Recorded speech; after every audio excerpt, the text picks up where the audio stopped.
시작해 보겠습니다. 과제한 거 한번 검사해 볼까요?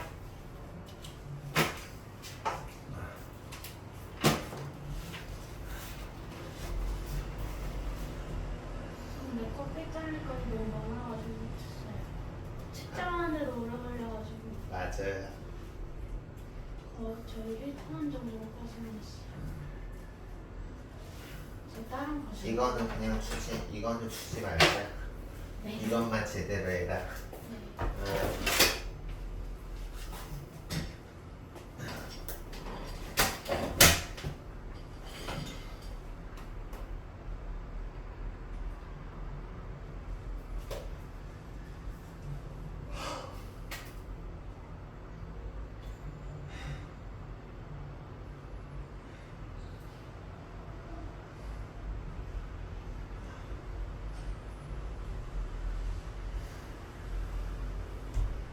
시작해보지요. 우리가 오늘은 2-1단원 그 논증 방법하고 관련된 거랑 그리고 이제 그 마틴 루터 킹의 연설문이 있었죠. 그래서 그 두 개를 우리가 한번 해보도록 할게요.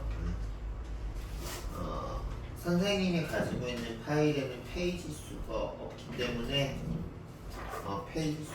때문에 소영이가 알아서 그 첩보를 찾아가지고 페이지 잘 찾아서 열어주시면 되겠고요.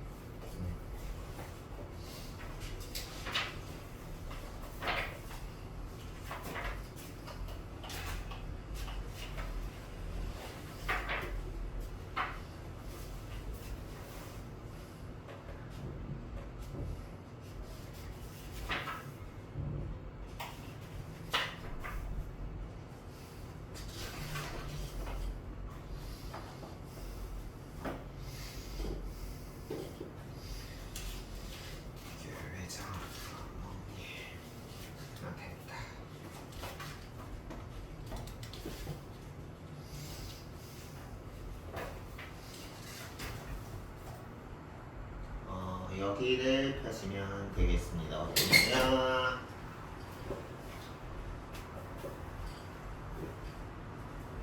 여기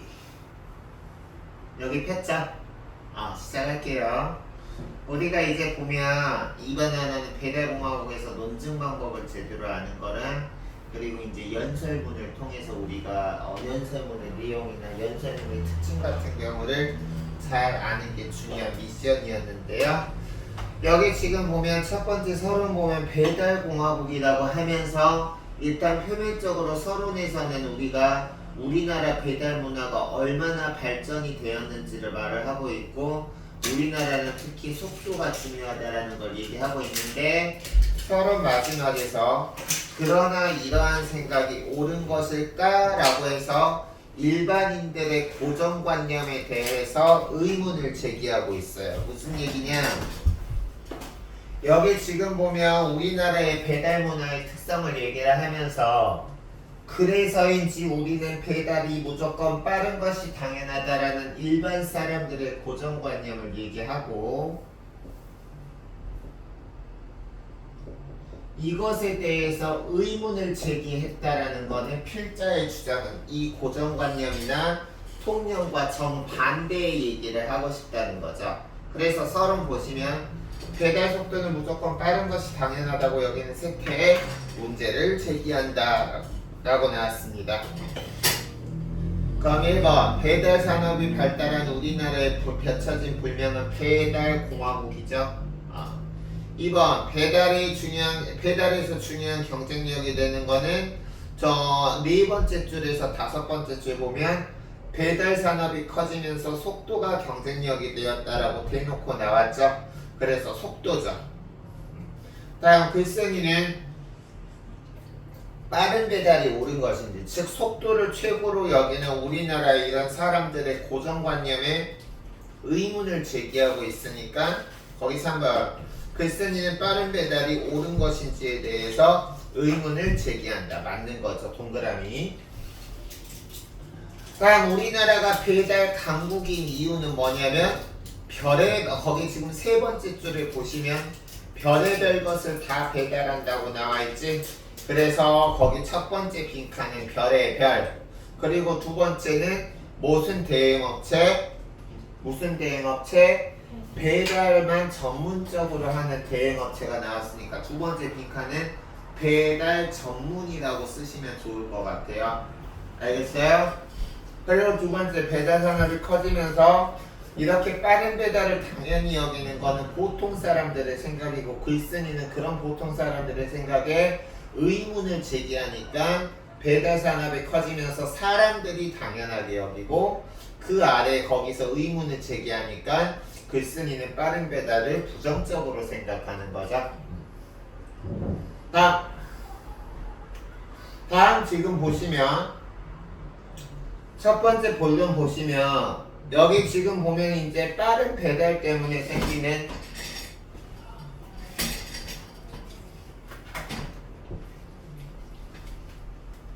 이 그림자는 빠른 배달의 단점이죠. 그렇지? 그래서 여기 지금 보시면 안전보건공단의 조사를 따르면 첫 번째가 이제 빠른 속도를 강요하는 배달 구조 때문에 생기는 문제점을 본론 1에서는 교통사고가 많이 발생한다. 본론 2에서는 과도한 근무 환경에 노출되어 있다. 세 번째 같은 경우는 회사는 돈을 많이 벌지만 택배기사 수익은 그대로다. 그리고 마지막에 그걸 종합해서 택배기사들이 열악한 노동 환경에 처해 있다라고 결론을 내렸습니다. 그러면 다시 본론 1로 넘어가시면 배달 사면의 이면에는 그림자가 있죠. 다음 택배업종에서 발생한 산업재해 중 절반 이상에 해당하는 것은 당연히 이 글에 따르면 네 번째 줄에서 다섯 번째 줄 보시면 교통사고가 절반 이상이라고 했으니까 정답 교통사고. 다음 현재의 배달 구조는 속도만을 강요하죠. 다음 윗글의 내용과 일치하면 동그라미, 그렇지 않으면 X를 하라고 했는데 소비자들은 현재의 배달 구조에 만족하고 있다. 소영아 동그라미니 X니? 동그라미죠. 여기 지금 보면 첫 번째 줄에 소비자들은 세상이 편해졌다고 좋아한다. 그러나 그 뒷면에는 단점이 있다라고 했으니까 소비자들은 현재 만족하고 있어. 다음 일부 택배기사들은 과속이나 신호를 어기고 있다. 두 번째 줄, 세 번째 줄에 맞죠? 그럼 다음 봅시다. 우리 1단원부터 어휘가 중요하니까 이런 거 나오고 있죠? 먼저 할 시간 좀 드릴게요. 한번 채워보실래요?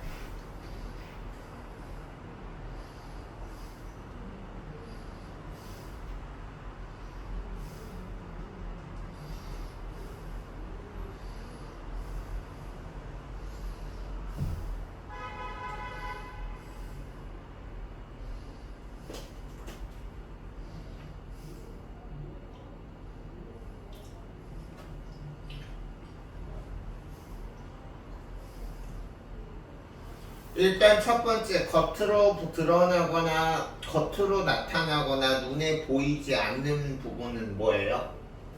이면이죠. 다음 부분이나 요소가 전체를 짜 이름 혹은 그렇게 이루어진 큰 틀. 맨 마지막에 배달 구조에서 구조가 정답이죠. 다음 직업이나 영업의 종류는 여기 지금 보면 네 번째 줄에 보면 2012년 안전보건공단의 조사에 따르면 택배 업종에서 업종이 정답이겠죠. 다음 넘어갈게요. 윗글의 내용은 현재 배달 구조로 인한 택배 기사들의 노동 환경과 관련된 거죠. 그치? 하도 이제 사람들이 속도를 강요하다 보니까 택배 기사들은 신호를 위반해서라도 빠르게 배달해야 되는 그런 어떤 문제점을 제기하니까 마지막 같은 경우는 노동이 정답이겠죠. 그럼 그 다음 보겠습니다. 두 번째 문제는 우리가 여기서 보면 택배기사들의 그 강한 근무 시간을 얘기하고 있죠. 그래서 여기서 선생님이 그때 강조했던 건 뭐냐면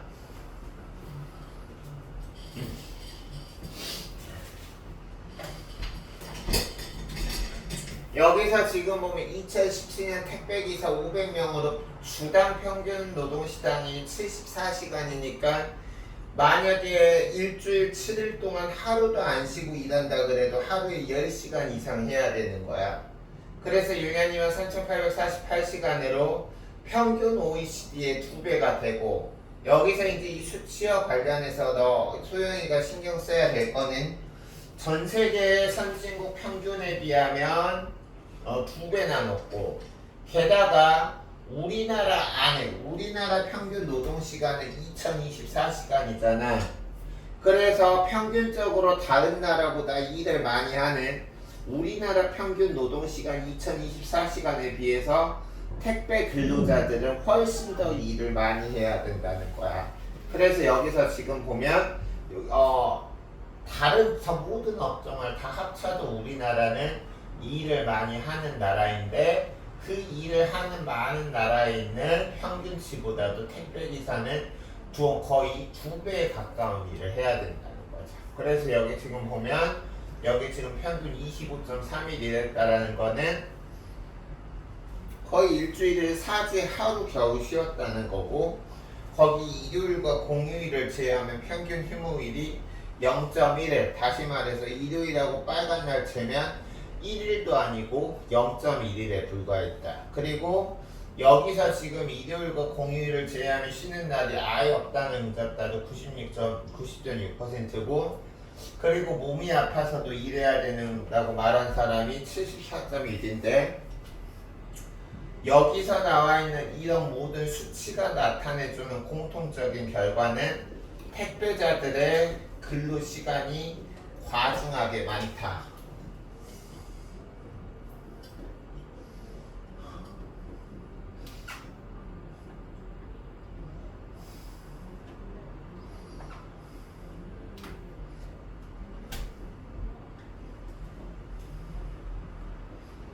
문제 시하고 있죠. 그럼 보겠습니다. 밤늦게까지 일해야 되는 이유는 어디에 있나요? 밤늦게까지 일을 해야 되는 이유는 첫 번째 줄에 있죠. 아침에 분류한 물건을 그날 안에 다 배달해야 되기 때문에. 그래서 여기서 빈칸은 첫 번째 빈칸 그날 혹은 당일, 그날 당일 안에 무엇의 배달? 아침에 분류한 물건의 배달이겠죠. 그래서 그날 아침에 분류한 물건이라고 쓰시면 되겠습니다. 다음, 글쓴이가 택배기사에 과도한 노동이 긍정적인 효과를 가져온다고 주장했는데 아니지, 부정적인 효과를 강조했으니까 X.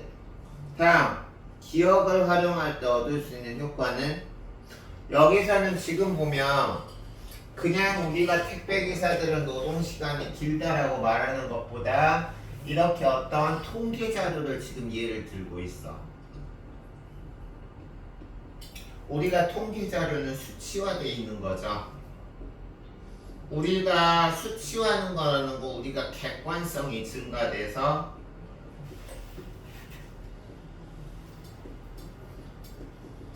주장에 대한 근거의 신뢰도를 높이는 효과를 해요. 그냥 말로만 하는 것보다 구체적인 수치를 보여주면 신뢰도가 올라갑니다. 그래서 기억을 활용할 때 얻을 수 있는 효과는 두 가지가 가능합니다. 빈칸에 들어갈 수 있는 거는, 하나는 주장의 설득력을 높일 수 있다. 혹은 다른 말로는 근거의 신뢰도를 높일 수가 있다. 거기 빈칸에 두 개 다 가능합니다. 알겠죠? 다음, 윗글의 내용과 일치하면 동그라미, 그렇지 않으면 X라고 했는데 1번은 객관적인 통계자료 기억에 나와 있지? 그리고 니은, 과도한 노동 때문에 택배기사들의 건강이 위협받고 있는 거 맞을 거고요. 그래서 여기서는 둘 다 동그라미고. 다음, 종류에 따라서 다른 무슨 뜻인가요? 분류죠. 분류. 몸을 움직여 일을 함. 뭐라고? 그래 노동. 다음 직무를 보지 않고 쉬는 날 휴일. 휴일이라고 나왔나? 공휴일. 그래. 다음 택배기사들의 한 달 평균 근무일을 윗글에서 찾으시오. 25.3일이라고 나와있죠? 다음 가죠. 세 번째 문제는 회사들이 돈을 많이 벌어도 택배기사들이 버는 수입은 그대로다. 왜? 예전에는 예를 들어서 택배 하나 배송하면 경쟁이 심하지 않을 때는 택배 한 건에 택배비가 비싸서 택배 기사들이 한 건 배송하는데 자기가 가져갈 수 있는 돈이 많았지만 택배 업체들끼리 경쟁이 심해지면서 서로 너도 나도 택배 가격을 내리는데 그게 그러면 낮아진 택배비를 회사가 부담하는 게 아니라 그 낮아진 비용을 다 기사들이 떠맡는다 그랬죠. 그래서 예전이면 예를 들어서 한 건 배달하면 손에 2,000원을 줄 수 있었던 게 지금은 한 건을 배달하면 800원밖에 얻지 못한다라고 나와 있어. 그게 지금 어딨냐면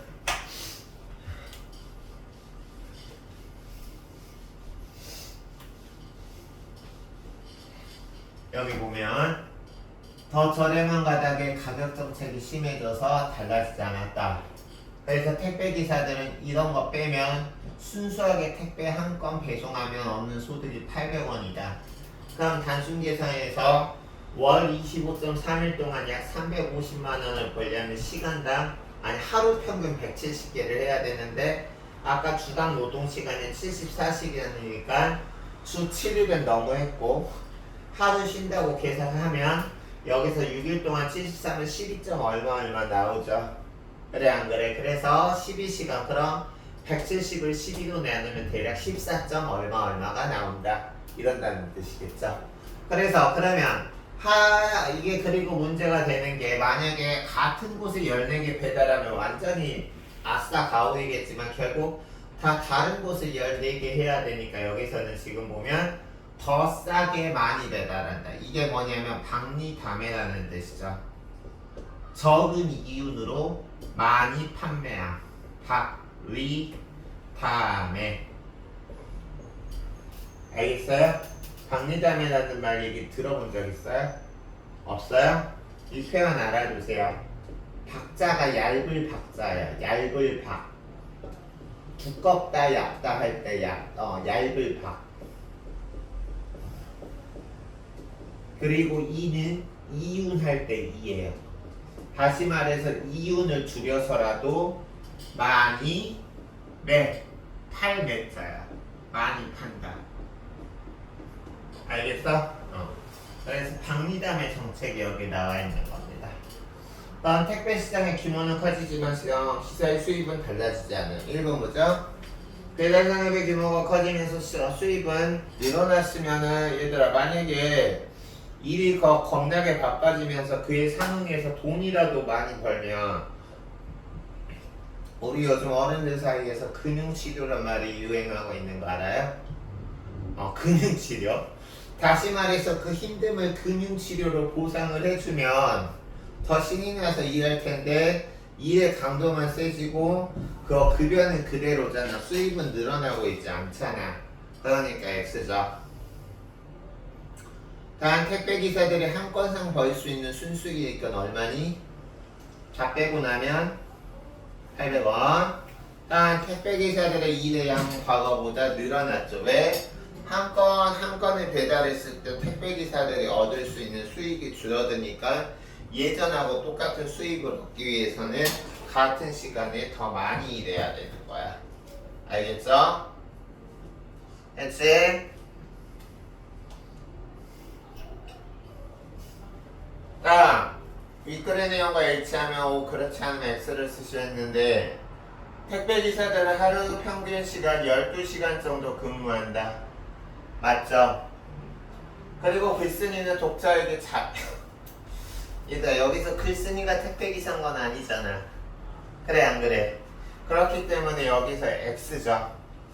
다음 퀘션. 석유, 등유, 휘발유에 기름을 사는데 드는 비용 세 글자로 유류비, 통신에 드는 비용, 통신비.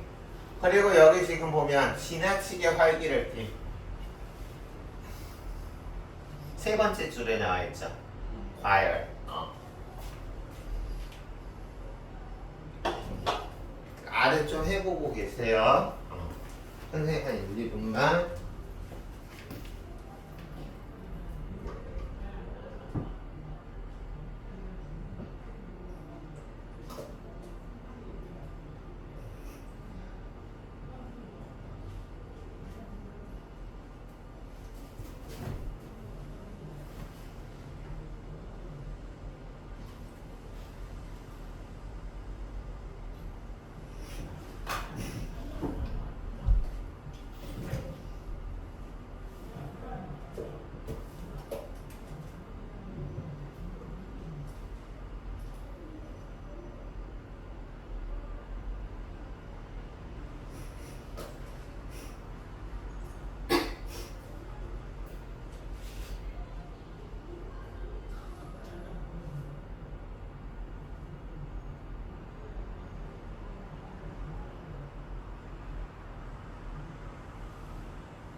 다 했어요? 바로 정답 맞춰볼게요. 과열이고요. 택배 시장이 과열되면서 생기는 현상은 우리가 경쟁이 심해졌죠? 그쵸? 그래서 경쟁이 심한. 자,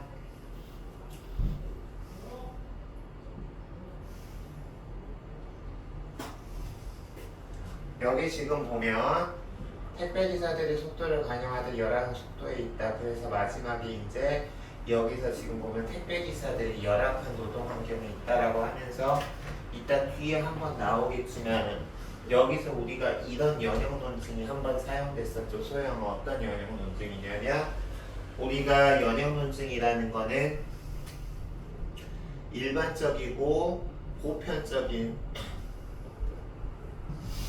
진리에서 결론은 일반적이고 보편적인 원리에서 구체적이고 개별적인 결론을 얻는 것을 우리가 연형 논증이라 그랬지. 그래서 이 지문 우리 이번과 지문에서 이런 거 있어요. 모든 노동자들은 뭐 정확히 선생님이 문구가 기억 안 나서 말하는 모든 노동자들은 좋은 노동 환경, 안정된 노동 환경에서 일할 권리가 있다. 근데 택배기사도 노동자다. 따라서 택배기사들도 안정된 부분에서 일할 권리가 있다. 이렇게 우리가 추론한 부분이 있었어.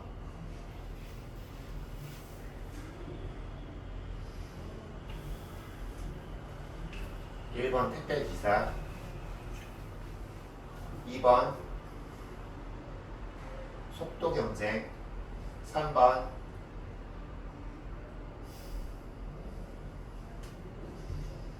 여기서는 지금 보면 본론 1과 본론 2와 본론 3에서 나온 게 개별 사례가 돼서 그 개별 사례를 바탕으로 해서 본론 4에서 보편적인 결론을 이뤄내고 있으니까 이거는 귀납 논제. 너가 일단 먼저 하는 거 좋아하니까 네가 먼저 일단은 다 해보세요.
선생님 설명이 별로 필요 없는 것 같으니까 정답 적을 테니까 네가 한 거 맞춰.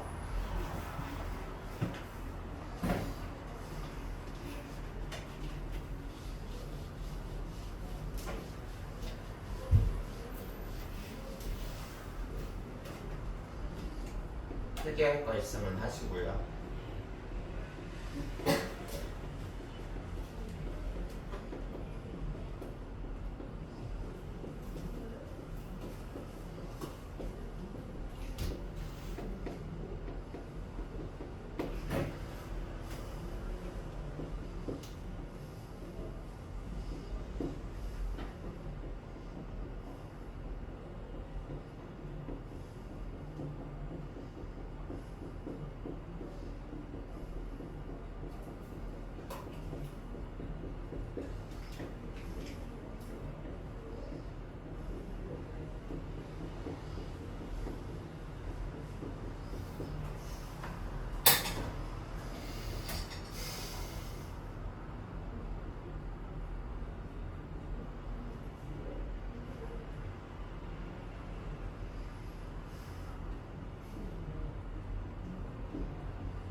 이 페이지는 이렇게 하시면 되고 선생님이 여기 설명 적어놨어.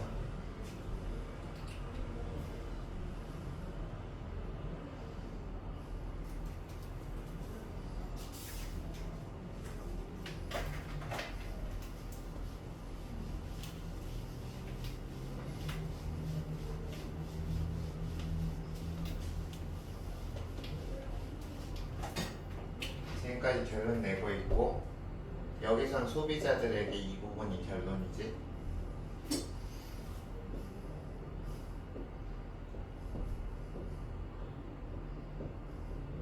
그리고 여기에서 중요한 면역 논증 나왔습니다.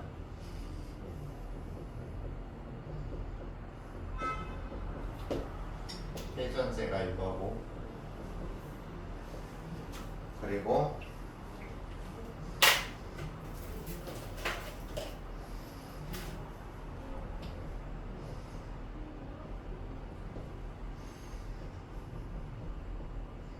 우리가 그래서 연역 논증에서는 회전제가 일반적이고 보편적인 원리고,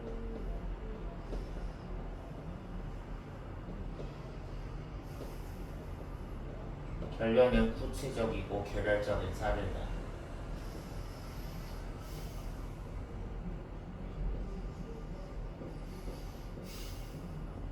그리고 연역 논증의 특징은 전제가 참이면 결론도 참이다.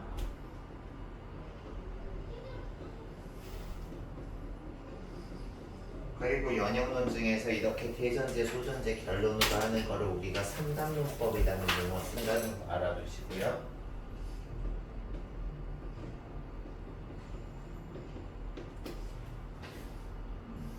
B면 C다.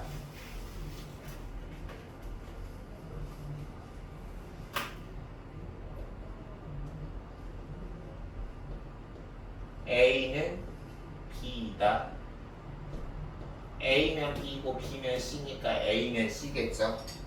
따라서 A 택배기사들 역시 C 바람직한 환경에서 일할 권리가 있다. 3단 논법 유의하시고 이 글은 논설문. 속도를 지나치게 중시하지 않았는지 반성하고 작은 불편을 받아들이자.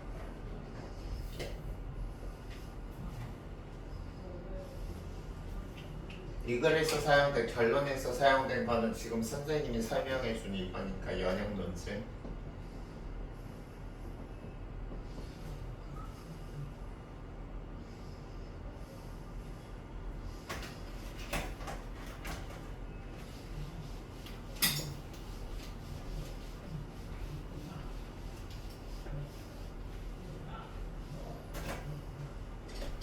대전제, 그 다음에 소전제 있고 결론, 연역 논증, 글쓴이의 주장이 마지막에 나타나니까 5.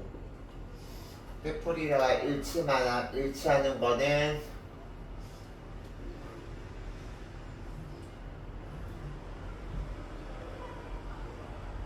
여기서 일단 여기 보면 다른 사람의 어떤 목적을 위해서 자신의 것을 버린 희생이라는 단어가 있어야 될 텐데, 그쵸? 희생. C. 반성.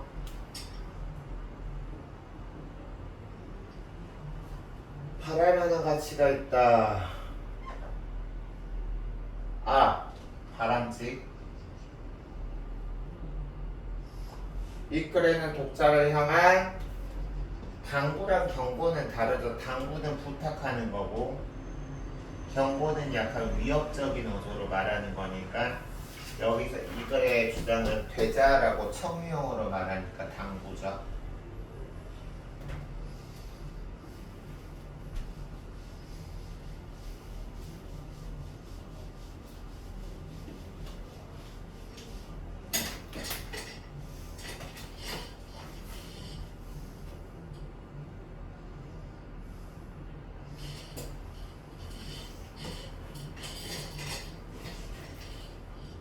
이 글의 갈래는 설입니다.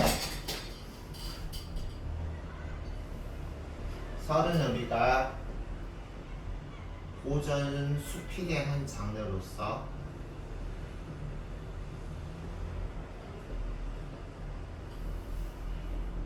일상적 경험을 바탕으로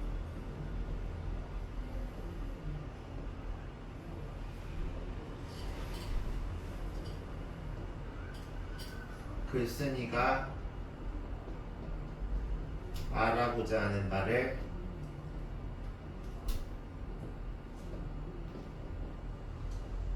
주장하는 일종의 지금으로 치면 논설문인데 그 논설문의 형태로 주장을 수필 형식으로 쓴 것을 설이라는 보존 장르가 있고요.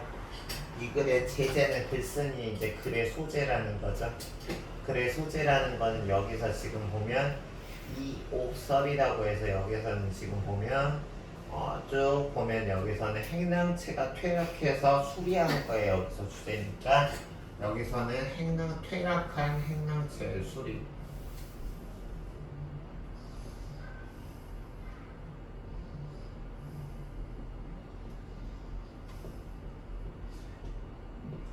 이거는 잘못됐다는 걸 알면 그때 바로 고쳐야지 나중에 고쳐야지 하고 미루면 더 큰 대가를 치러야 된다는 뜻이니까 잘못을 알았을 때는 바로 고쳐야 하는 거죠. 나중에 고치면은 더 대가가 크게 들고 더 힘듭니다. 화단의 해당체가 비가 샌지 몰랐던 게 아니라 여기 지금 보면 세 칸이 있는데 세 칸을 다 수리했는데 두 칸은 바로 수리하지 않았고 나머지 한 칸은 잘못을 알았을 때 바로 수리했는데 나중에 수리해야지 미뤘던 거는 대가가 오래 들었고 알자마자 바로 수리한 것은 비용이 들지 않았다. 이 사실을 사람의 경우와 국가 정치의 경우에다가 대입해서 이것의 특성과 사람도 잘못을 알고 바로 고치지 않으면 나중에 큰 대가를 친다는 유사성, 정치도 우리가 나라를 좀먹는 무리 나쁜 대통령이 있을 때 바로 교체해야지 그렇지 않으면 더 큰 대가를 치른다는 유사성. 다시 말해서 이 글 같은 경우는 결론부터 말하면 유비추론이 사용됐고요. 줄여서 유추라고 합니다. 두 가지 이상의 대상의 유사성을 바탕으로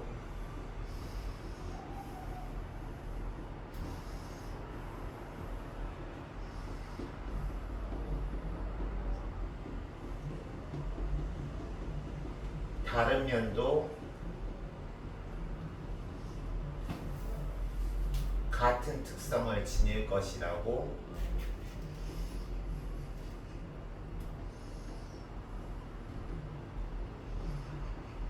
추론하는 이게 유비추론이고요. 아자는 해랑체 비가 센 줄은 다 알았죠. 다만 두 개는 나중에 고쳤고 하나는 바로 고쳤다는 차이만 있고 대문간 옆에 있는 집체를 행명체라고 합니다.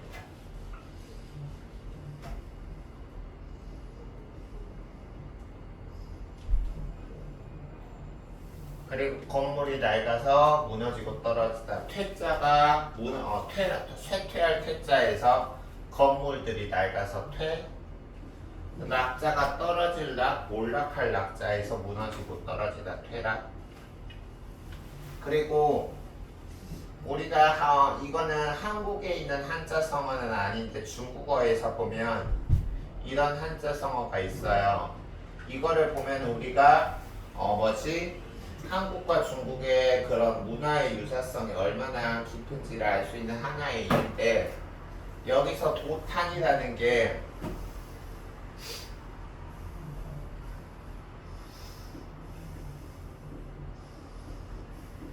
이렇게 돼서 실제로 이 도탄이라는 단어를 중국어에서도 이렇게 발음하면 이게 이제 국가의 국민들이 매우 공공하면서 힘들게 사는 상황을 중국어로 이렇게 말하는데 이때 도탄이 이 도탄이에요. 그래서 여기서도 지금 보면 도탄이 질척거리는 진흙공원에 빠지고 숯불에 탄다는 뜻으로 이 부분 미주쳐야죠. 백성들이 공공하고 고통스러운 생활을 사는 것을 도탄이라고 한다.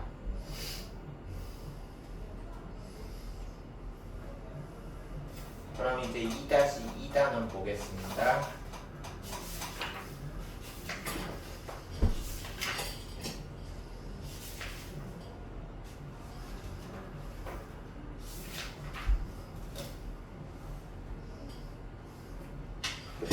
여기 보시면 되고요. 먼저 풀어봐.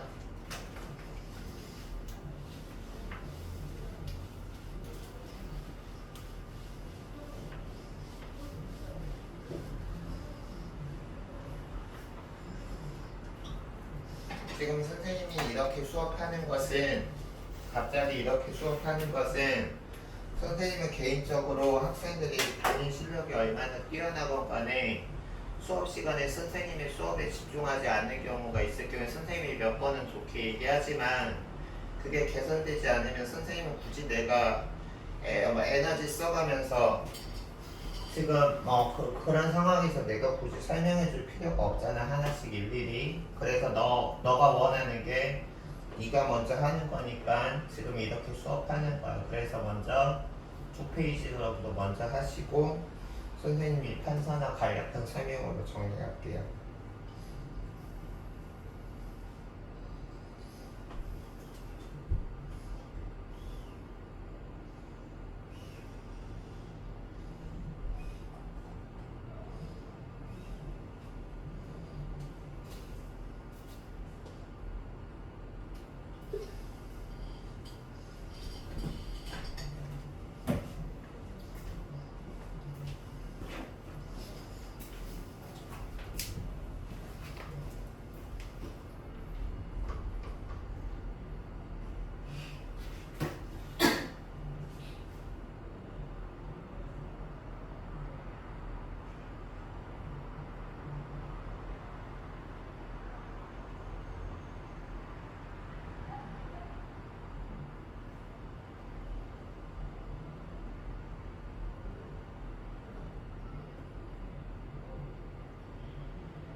시작합시다. 먼저 인사말을 통해서 함께하게 된 소감이 여기에 나와 있죠. 행진을 하기 위해 사람들이 모인 곳은 여기, 행진을 하려고 여기에 모였다고 했으니까 워싱턴 광장.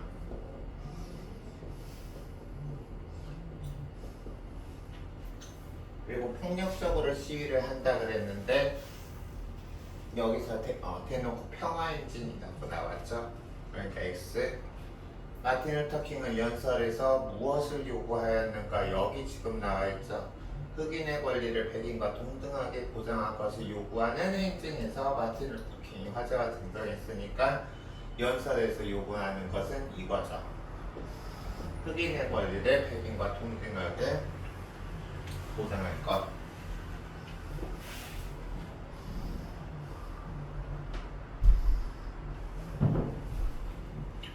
기억이 지칭하는 것은 여기서 이 자료는 지금 이 문맥을 쭉 읽어보면 이 자료는 1963년 8월 28일 일자리와 자유를 위한 워싱턴 평화행진을 하려고 워싱턴 광장에 모인 25만여 명에서 앞서서 마틴 루터 킹이 한 연설을 옮긴 것이다 라고 했으니까 이게 곧 이걸로 넘어가는 거죠. 그래서 기억이 의미하는 것은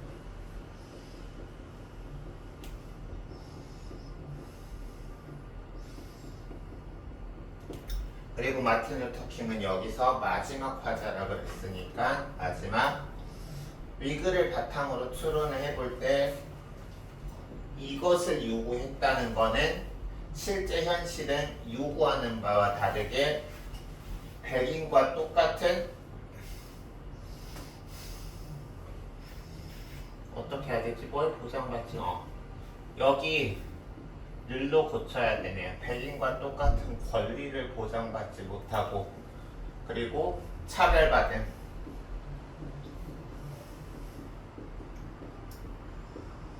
여기서 얘를 요구했다는 거는 현실은 이 요구하는 사항이 실제로는 전혀 지켜지지 않았다는 뜻이니까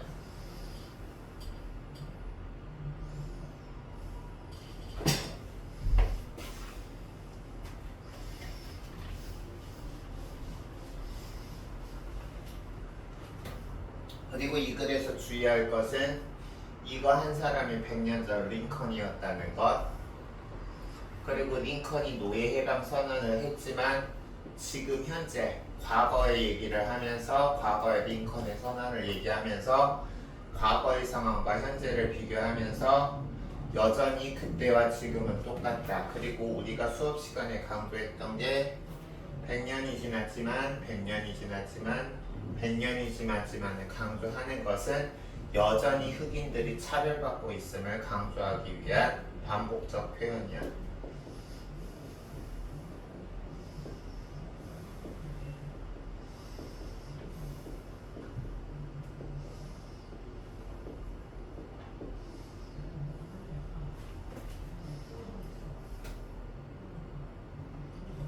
노예해방 선언으로 흑인이 가지고 있던 모든 문제가 사라졌다 아니죠. 100년 전에 링컨이 노예해방 선언을 했지만 100년이 지난 지금 바뀐 것은 없다라고 했으니까 X. 그리고 화자는 인종 분리 정책과 인종 차별을 어떤 단어로 비유했는지라고 했는데 여기 지금 보면 비유한 단어가 되니까 여기서는 우리가 이 부분이죠. 100년이 지났지만 흑인은 이 거대한 물질적 풍요의 한가운데 가난이라는 섬에 고립되어서 살고 있다라고 했으니까 여기서는 우리가 어떤 단어에 비유했냐면 고립된 섬에 비유했죠. 그래, 다른 의견 있어? 족쇄랑 쇠사슬 위에 또 나오는데. 잠깐만. 선생님이 한번 소영이가 생각한 답이 적절한지 판단해 줄게. 족쇄나 쇠사슬이 있으면 족쇄와 쇠사슬이라는 단어를 봤을 때 그것도 정답일 거야. 잠깐만. 몇 번째 줄에 있어요? 그 2번인데. 아, 선생님이 답은 정답이다. 거기 두 번째 뭐야? 족쇄, 쇠사슬. 여기는 선생님이 해준 답도 틀린 답은 아닌데 네. 소영이가 고른 이게 좀 더 적절한 답이네요. 족쇄, 쇠사슬 좋습니다. 잘했습니다. 이 족쇄하고 쇠사슬이라는 거는 비단 이 글에서만 그런 게 아니라 이 족쇄하고 쇠사슬이라는 건 다른 글에서도 어떤 인물이나 대상을 억압하고 억누르는 것을 모두 다 비유할 때 우리가 이건 보편적으로 족쇄랑 쇠사슬이라는 비유법을 씁니다. 그래서 원래는 족쇄하면 발을 움직이지 못하게 하는 거고 쇠사슬이라는 거는 이렇게 손에 채우는 수갑을 뜻하는데 이게 둘 다 이것을 의미한다는 거 잘 고르셨고요. 이제 소영이가 다른 글에서도 족쇄나 쇠사슬 하면 이런 의미도 쓰였다는 거 알아두시면 좋겠네요. 잘하셨어요. 이번은 선생님이 알려준 답보다 더 소영이가 말한 답이 더 적절하니까 족쇄나 쇠사슬로 결정하겠습니다. 다음 니은이 의미하는 현실을 얘기하시오라고 했는데 니은 치욕스러운 현실이라고 나왔네요. 여기서 치욕스러운 현실이라는 거는 백인들은 물질적 풍요의 바다에 있는데 흑인은 후미진 곳으로 내밀렸다라고 했죠. 그래서 이거를 우리가 이제 비유적인 표현에 있는 그대로 하면 흑인이 차별을 받고 있음 이렇게 해주면 좋겠죠. 그치? 지금처럼 혹시 소영이가 한 거랑 거의 그럴 일은 없을 텐데 아까 선생님이 이거 한 것처럼 다른 의견이 있을 때는 바로바로 얘기해 주세요. 자, 노예방 선언으로 인해서 아니지 100년이 지나도 바뀐 게 없기 때문에 아무리 노력해도 바꿀 수 없는 거죠. X. 그리고 희망의 등불이라고 했는데 여기서 지금 100년 전에 이게 흑인에게는 뭔가 현실을 갑자기 바꿀 수 있을 것만 같은 희망의 등불에 비유했으니까 O. 그리고 A는 예전 노예 해방 선언. 그리고 아주 구석지고 으슥한 곳 뭐라고 찾았어요? 그렇죠, 잘했어요. 후미진. 자유를 구속하는 대상을 비유적으로 이르는 말 뭐라고 했어? 못 찾았어? 이것 같은 경우도 여기 지금 보면 이거는 답이 더 적절한 표현이 있나 선생님이 찾아볼게.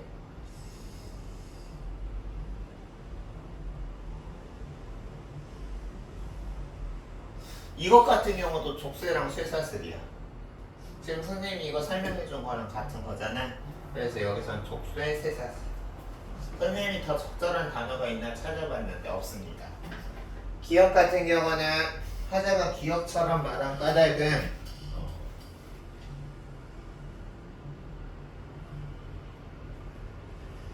그거 아니지. 노예 방선은 여기서 같은 경우는 저 일단 기억 맞고 이음 맞고 너무 쉽네요. 그쵸? 우리 바로 넘어갑시다.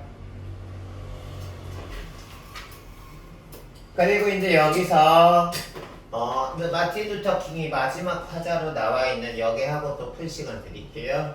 여기 보시면 시작이라고 하면서 여기선 지금 보면 필자가 강조하는 거는 지금 이것에서 만족하면 다시 달갑지 않은 사실을 알게 될 텐데 이 달갑지 않은 사실은 뭐냐면 우리가 지금 목소리 낸다고 해서 바뀌는 거 없다.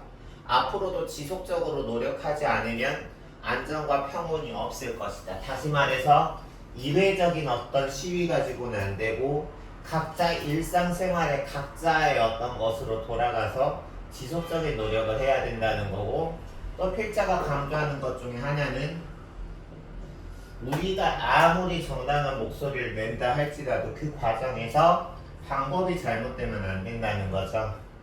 이 방법이 잘못되는 게 이거죠. 그릇되게 행동하는 건 이거죠. 다시 말해서 평화적인 어떤 방법을 주장하는 거지 폭력적이고 과격한 방법은 안 된다는 거죠. 그래서 이게 지금 여기서 자유를 향한 갈증을 뒷담과 증오가 가득한 숫자를 태우며 달래면 안 된다는 거는 그 다음에 여기 대놓고 직설적으로 말했죠. 얘는 비유적 표현, 얘는 직설적 표현이죠. 그치? 그렇고 여기까지 다, 이 페이지 다 했어요? 그럼 얼른 해볼게요.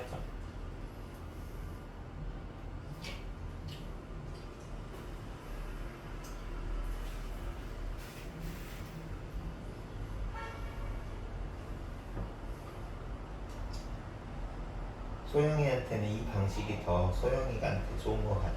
이렇게 할게요. 그리고 아까 선생님이 뭐 말 안 해도 되는데 솔직히 아까는 선생님이 좀 평소 같았으면 그냥 넘어갈 수도 있었는데 선생님이 지금 사실 몸살이라서 몸 상태가 메롱이거든. 그래서 선생님이 아까는 좀 너 그거 하고 있는 거 보고 선생님이 말을 안 한 것도 아닌데 지난주에 했는데 그런 거 보고 나서 아까는 좀 선생님이 많이 언짢았어. 근데 이제 우리가 그렇다고 내가 계속 그렇게 할 수 없잖아. 그냥 서로가 이해하면서 서로 선생님도 그렇고 너도 그렇고 뭐 악의가 있어서 그런 건 둘 다 아니니까 앞으로 이제 방법을 서로 알고 그렇게 해주시면 되고 이제 우리 내신 기간 끝나고 나서 정규 가면 선생님이랑 수업을 하게 될 수도 있고 안 그럴 수도 있는데 내가 이제 만약에 선생님이랑 너가 계속 선생님이랑 수업을 하게 되면 만약에 다른 학생들이 많이 있으면 너의 니즈를 충족시켜주지 못할 수도 있어. 그럴 때는 이제 네가 좀 미리 과제 말고도 예습 같은 걸 네가 좀 미리 해오면 좀 더 좋을 것 같기도 해요. 알겠지? 해보자.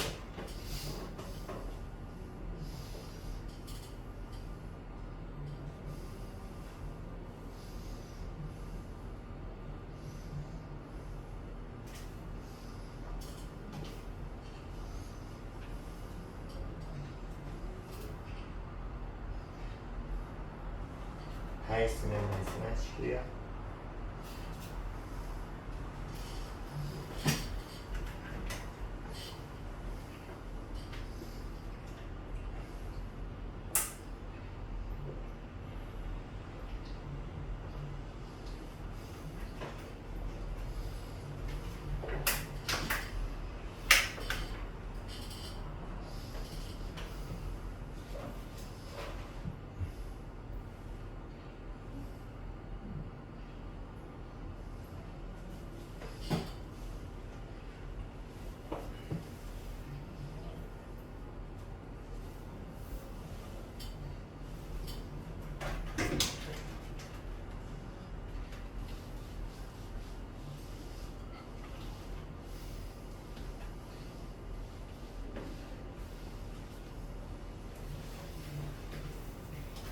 됐어? 해봅시다. 일단 기억이 의미하는 말을 쓰라고 했는데 기억은 저항의 소용돌이네요. 여기서 저항의 소용돌이라는 거는 흑인이 자기의 목소리를 내는 거라 그랬죠. 그래서 이걸 굳이 본론에 나온 표현을 통해서 이거 같은 경우는 흑인이 울분을 토할 곳으로 써도 될 것 같고 그리고 여기 흑인이 정당한 자리를 되찾는 과정이라고 써도 될 것 같아요. 혹시 소영이는 뭐라고 썼어? 흑인의 목소리? 그것도 나쁘지 않아요. 여기서 흑인의 목소리가 흑인이 울분을 토할 곳, 그리고 흑인의 목소리가 그 목소리를 내는 게 자신의 정당한 자리를 되찾는 거랑 같은 말이지? 잘하셨고요. 다음. 하자는 비폭력을 강조했다. 너무 쉽죠? 동그라미.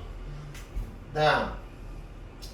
우리가 설득 전략 같은 경우는 한번 정리를 할게요.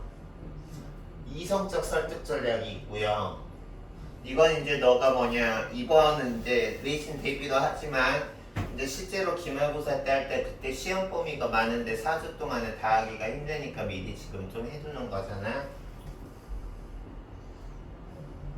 이성적 설득 전략, 인성적 설득 전략, 감성적 설득 전략이 있는데 이성적 설득 전략이라는 건 어떤 전문가로서의 권위를 활용한다든가 이성적이고 합리적인 근거를 활용하는 거, 뭐 통계 자료나 수치 자료라든가 이런 것들이 이성적 설득 전략이에요. 예를 들어서 우리 아까 그 택배기사 지문에서 다양한 통계 자료 수치 제공해서 설득했잖아. 그거는 이건 거죠. 됐어요? 그리고 인성적 설득 전략은 설득을 하는 사람의 도덕성이나 인성, 품성. 예를 들어서 예를 들면 이런 거지. 소영아 선생님이 이렇게 착하고 도덕적으로 훌륭한 선생님인 거 너도 알지? 그러니까 내 말 들어. 뭐 이런 식으로. 이게 인성적인 설득 전략. 감성적인 설득 전략은 타인의 감정을 자극하거나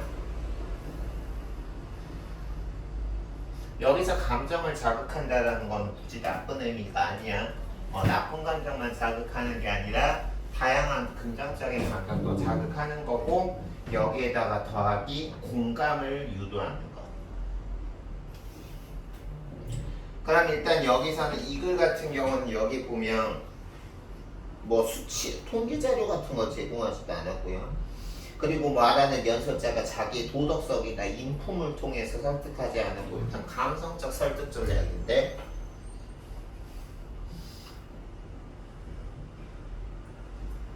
흑인을 차별하는 사람들, 즉 백인이겠죠. 백인들의 무엇을 자극하는? 뭐라고 썼어? 그치, 감정 혹은 감성. 백인들도 지금 백인들이 흑인을 차별하는 거는 그 당시에는 그렇게 하는 게 당연하다고 생각했기 때문에 그런 거잖아요. 일단 우리나라만 생각해도 우리나라만 생각해도 마찬가지야. 지금은 우리가 남녀가 평등하잖아.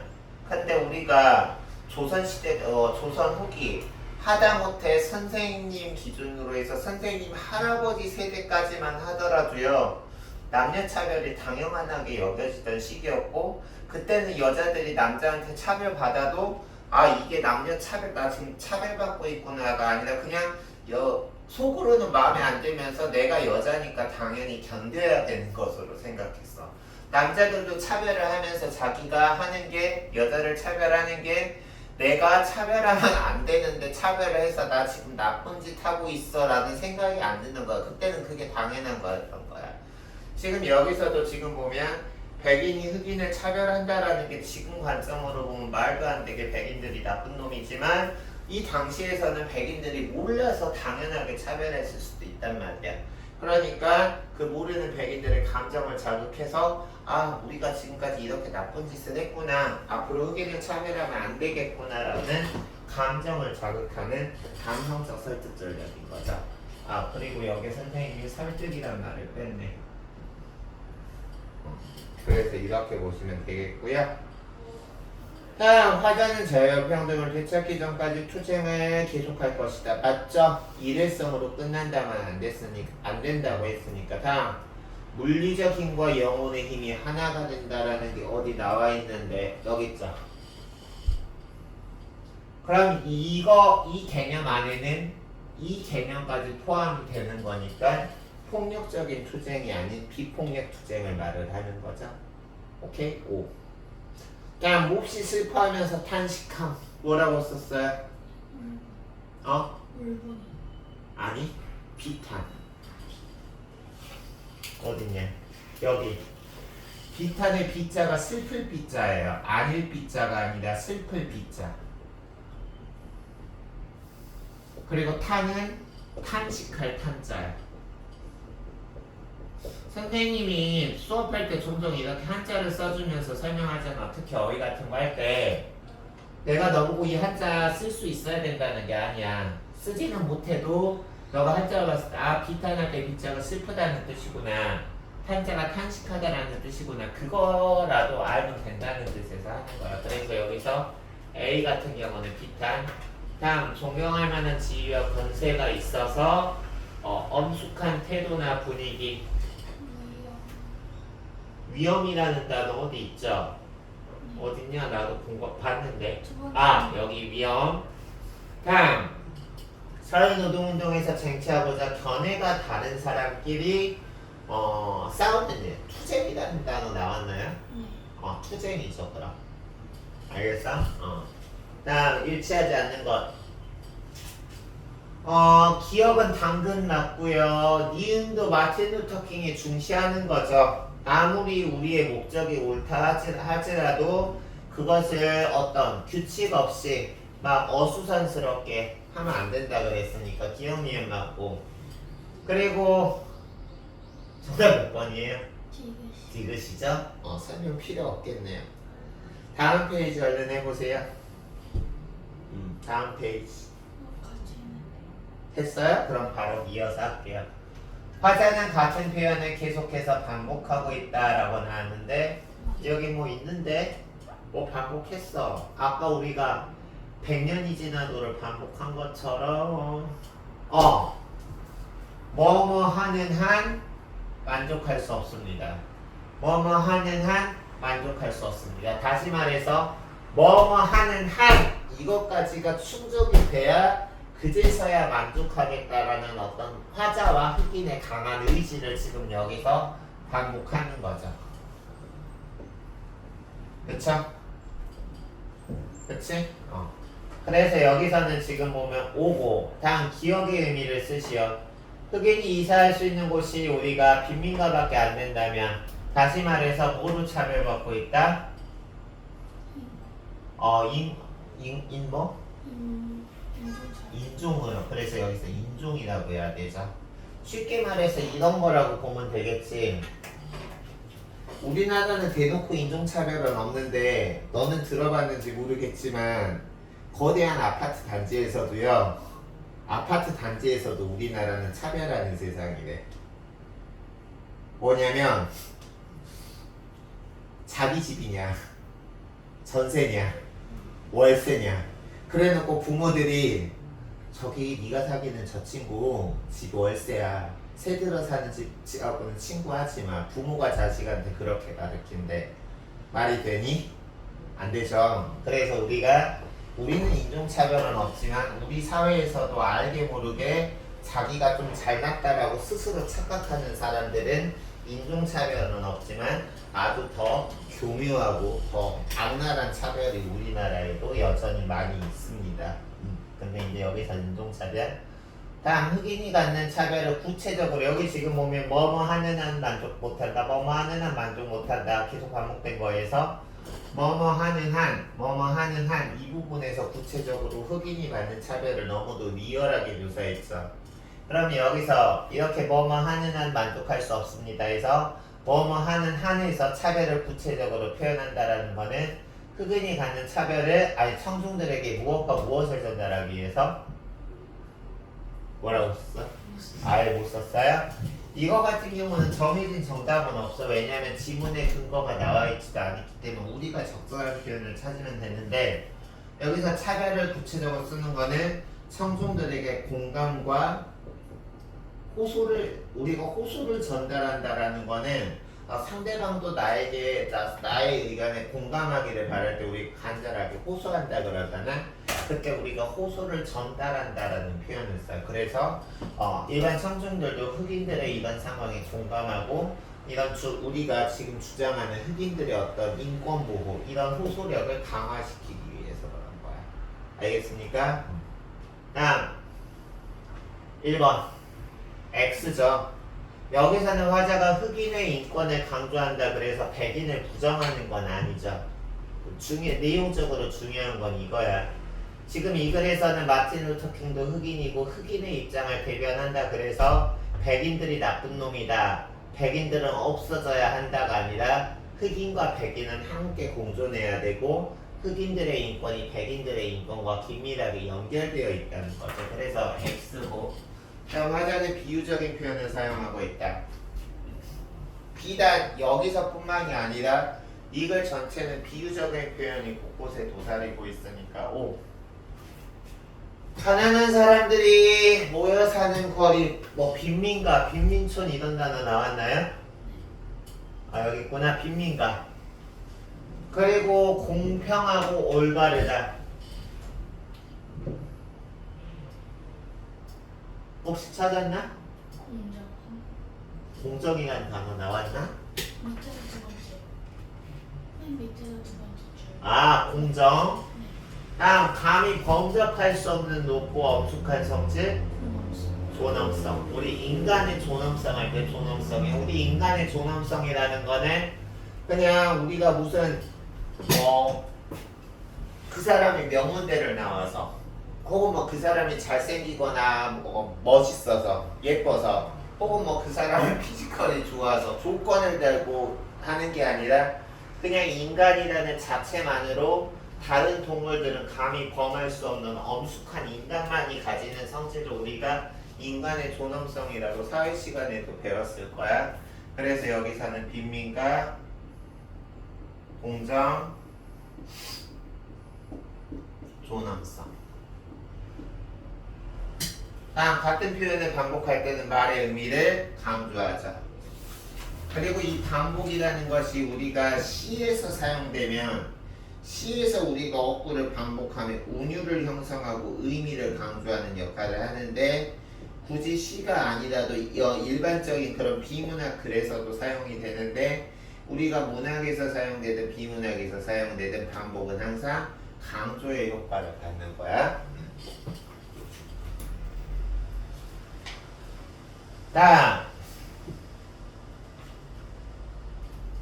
여기서는 지금 보면 이렇게 다양한 차별을 받으면서 온 사람들이 있다고 하면서 그런 사람을 베테랑이라고 하면서 여기서 지금 중요한 거 이 부분 의미하는 거 중요하죠. 미시시피로 가라, 엘라베마, 사우스캐롤라이나, 조지아, 루이지애나는 미국 51개 주에 다 주 이름이잖아. 그래 안 그래?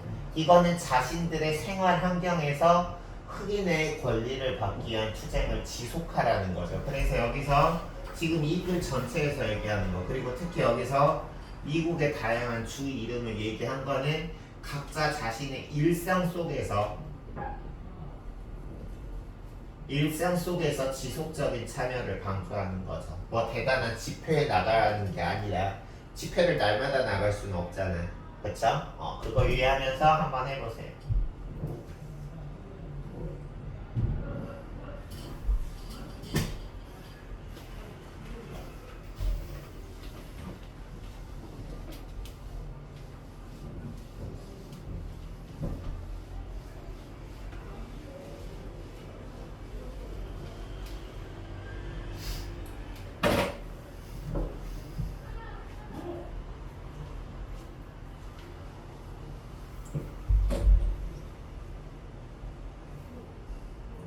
했으면 말하시고요.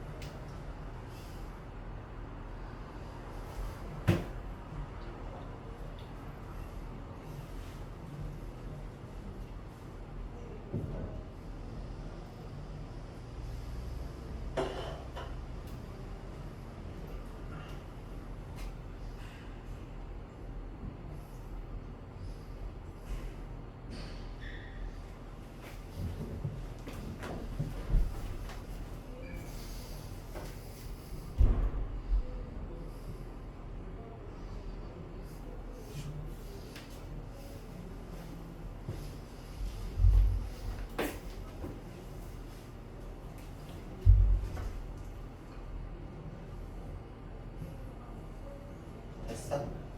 보겠습니다. 화자는 청중들을 베테랑이라고 했죠? 여기서 베테랑이라고 한 이유는 일상에서 수많은 어려움을 겪었지만 일상에서 겪은 수많은 고난을 현명하게 극복했기 때문에 우리가 베테랑이라고 표현한 거죠.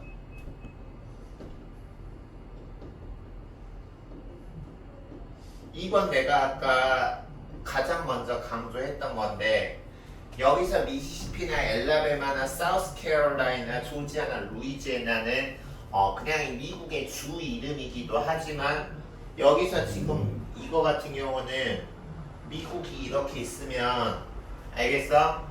혹시 이거는 역사적인 배경이 있는데 우리가 링컨 시절에 미국에서 남북전쟁이 일어났던 거 알아요? 남북전쟁이 뭐예요?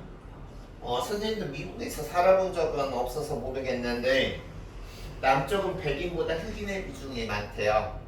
그리고 북쪽은 이제 옛날에 그 유럽 청교도 혁명에서 미국이 있으면 여기 이제 유럽이 이렇게 있고 아프리카 이렇게 있을 텐데 유럽 쪽에서 그때 개신교 청교교들이 이 미국에 이주해가지고 미국 땅을 개척했다 그러잖아.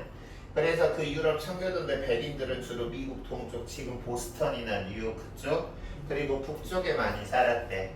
그래서 이제 남쪽의 노예들이 차별받으면서 이렇게 여기서 남북이라는 거는 우리나라도 남한 북한 하지만 우리나라의 남한 북한 개념하고 다르죠. 우리는 남한이 자본주의, 북한은 공산주의지만 여기서 남한은 어떤 인종적인 차별의 의미에서 남북이라고 한 거고 여기 나온 미시시피, 엘라베마, 사우스캐롤라이나, 조지아, 루이지애나는 다 미국 남쪽에 흑인이 많이 살던 지역이었어. 알겠습니까? 그래서 당시 흑인들이 주로 거주했던 지역이기 때문에 됐어요?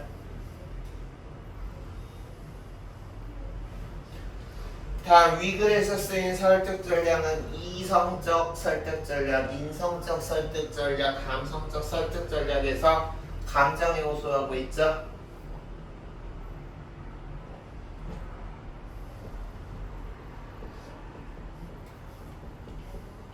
이렇게 써주시면 되겠고 다음 화자는 구체적인 지명 언급한 거 받고 화자는 청중의 어려움을 무시했다? 아니죠. 화자는 청중의 어려움을 너무나 잘 이해하고 수용하고 포용하고 있죠. 그러니까 XO. 다음 A는 베테랑이겠죠? A는 베테랑, B는 만행. 역경. 역경. 역경. 다음 C는 겪기 어려운 단련이나 고비라고 했어요. 이거는 뭘까요? 이게 만행이에요. 뭐라고? 이게 만행 아닌가요? 만행? 만행이라는 거는 여기 어디 있냐? 네 번째 줄에 경찰의 만행. 만행이라는 거는 만자가 10,000 할 때 만이 아니고요. 야만스러운 할 때 만자야. 그래서 만행이라는 거는 야만스러운 행동을 만행이라 그래요. 그래서 여기서 만행은 아니고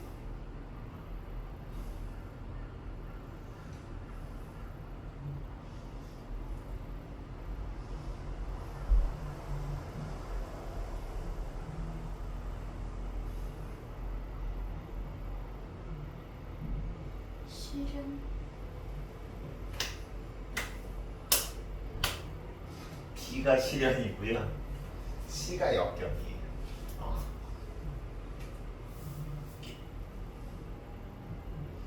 알겠습니까?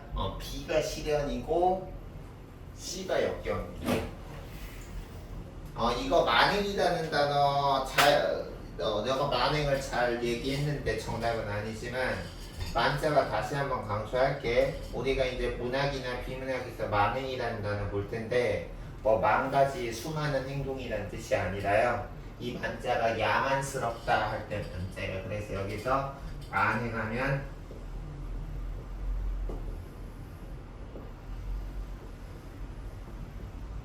이 뜻입니다.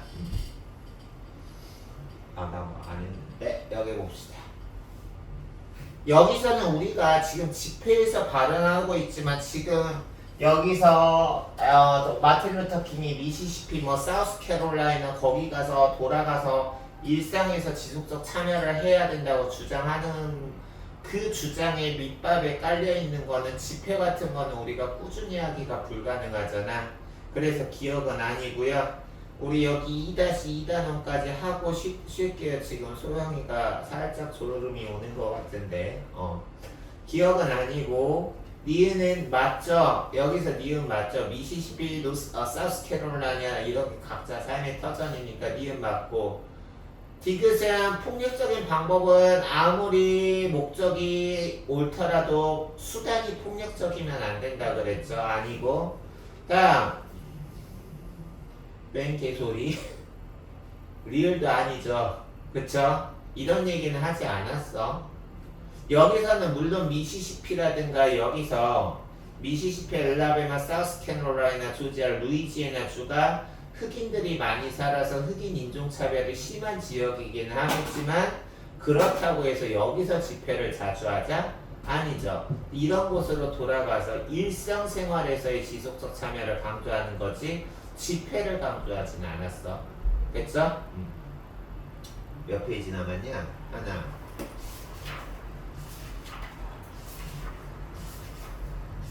여기는 안 해도 돼 얘들아. 얘들아란다. 너 혼잔데. 우리 한 페이지만 더 하면 돼요. 알겠어요? 한 페이지 더 하고 쉽시다. 안 했으면 할 시간 드릴게요.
보겠습니다.